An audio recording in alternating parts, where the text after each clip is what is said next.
Hey friends, Shay here. So today I wanted to have a little bit of a discussion with you. So in today's video, I want to talk about how I choose my favorite reads. This is a video that was greatly inspired by Kayla over at Books and Lala. I will leave the video that she posted that inspired this video linked in the corner. Definitely go give her a follow. Though I don't read similarly to her, I'm greatly inspired by her content. She's an amazing human. I adore her. So let's get into this. So she talks a lot about favorite authors, how she's determined favorite authors, whether she wants to change those parameters, all those kinds of things within that video. And I found it to be a very interesting discussion. And it led me to think, as I've been kind of culling and overhauling my collection for my collection video this year, which will be coming soon, it made me think, how do I choose my favorite mangas? And so I wanted to kind of talk about that with you guys, because I feel like how people determine favorites is constantly changing or is always different. So I want to talk about what makes a favorite manga series for me, because most of what I read is primarily romance mangas, which you know by now if you've been on this channel anytime at all.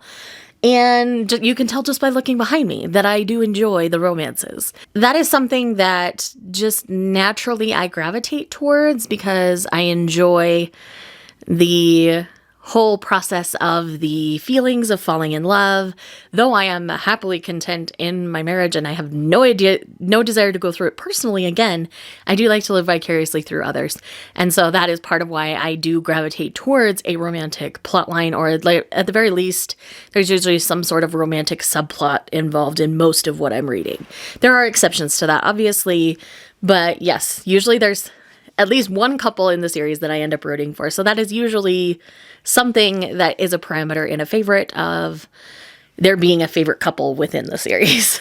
Another thing that determines a favorite for me, I think it's kind of along the same lines, and that is an emotional connection. I feel like for me to truly enjoy a manga series, I have to have an emotional connection to the characters, to what's going on. I have to root for them, because if I don't care, I'm not going to continue to pick them up.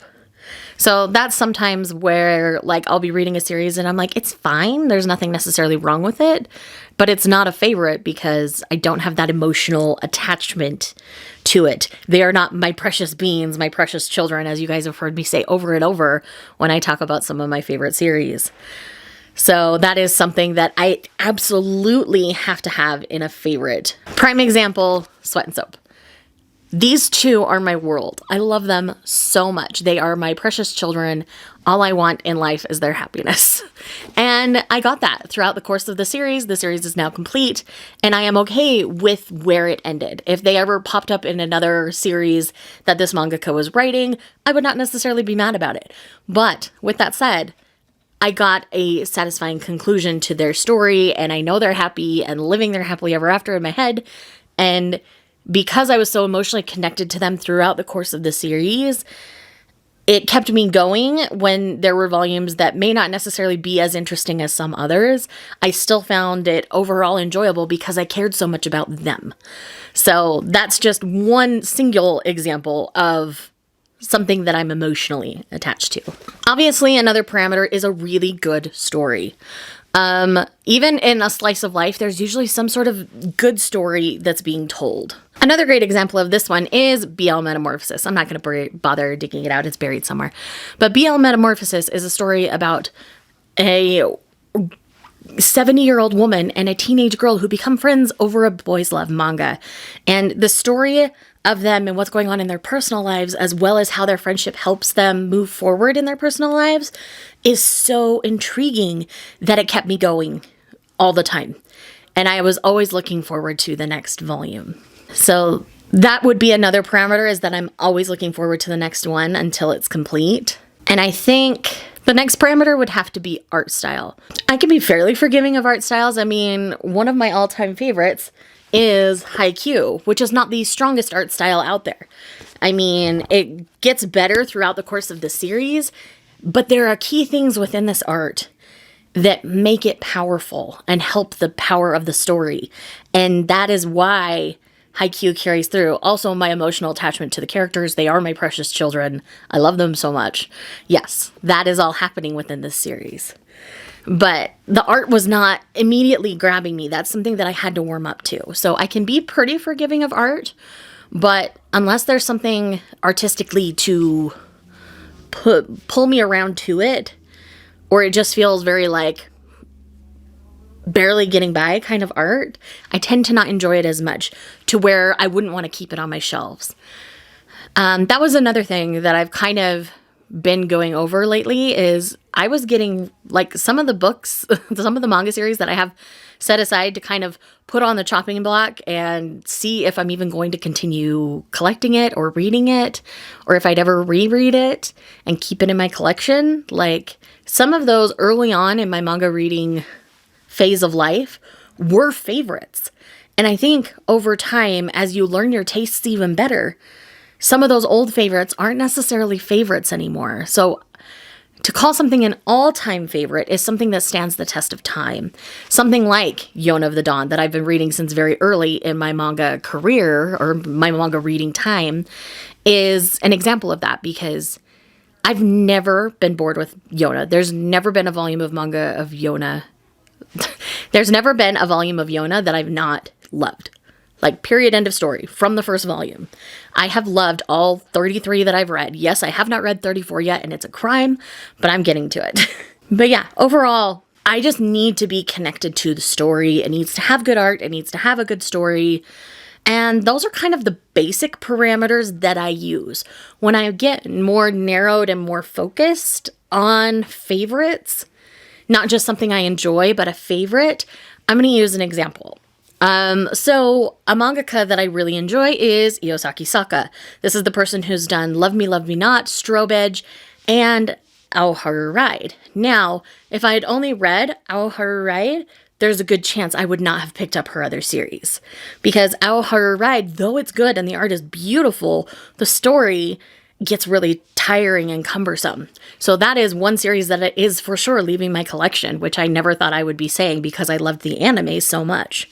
But because Strobe Edge has a stronger story and it doesn't fall into the same pitfalls as Aoharu Ride, I would read that again before I would read Aoharu Ride. And then Love Me, Love Me Not just finished. It is my favorite Saki Saka work, so obviously that one's not going to be going away. But if I'm only going to keep her best, Aoharu Ride is not it for me. And that's a very unpopular opinion. My opinions on Aoharu Ride are very unpopular compared to the majority of the community. So just take that with a grain of salt. And then again, a lot of people in the community wouldn't read half of what I'm reading. So there is that. But another thing is just that some things are favorites by nostalgia, and others are favorites because they are truly favorites. And I do think you have to take that into consideration.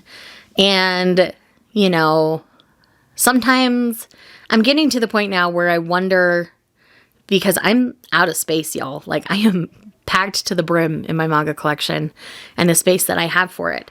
So I have to be really particular about what I'm picking up physically anymore. And yes, I love to experiment and all those kinds of things. But that does mean if I'm bringing in a new series to my collection, something has to go. And I think it's okay to cull your collection. I'm not the kind of person that even with my books, I don't have to keep everything I've ever read.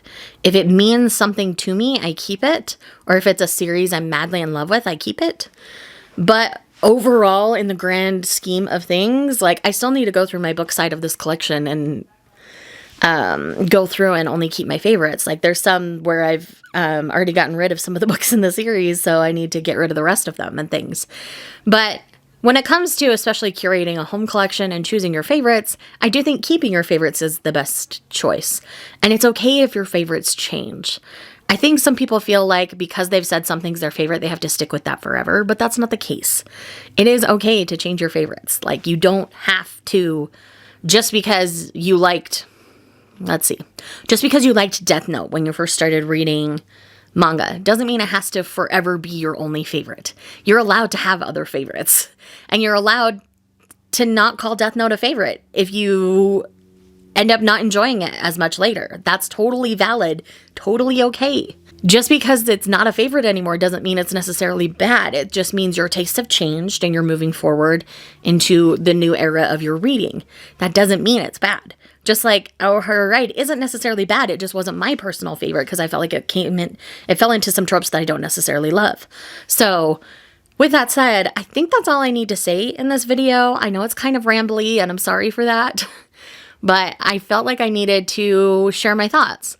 So with that said, down below, please tell me how you curate your favorites, how you pick your favorites, how you determine what is a favorite manga or a favorite book series if you're not a manga reader.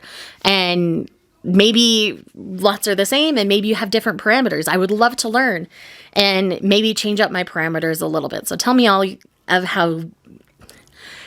you take care of that down below. If you're here just because you love me, leave me some sort of bright, sunshiny emoji that matches my shirt. And I will see you guys in the next one. Bye. Was it all just a dream, just all in my head?